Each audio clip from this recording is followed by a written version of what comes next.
The Command Centre allows you to connect to an iCODA application installed on an iPad, iPhone or iPod Touch device.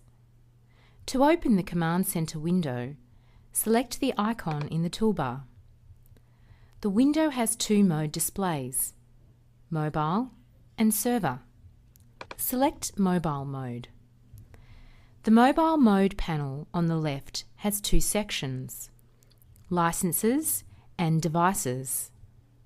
The Licenses section lists all the iCODA activation licenses that are linked to your CODA desktop license.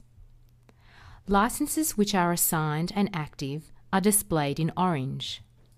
Licenses which are not assigned and are available are displayed in green. The Devices section lists all the mobile devices that run iCODA and which are connected to your network.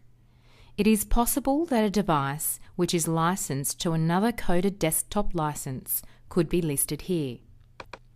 The panel on the right will list all the files which a selected device has stored and which are available for download.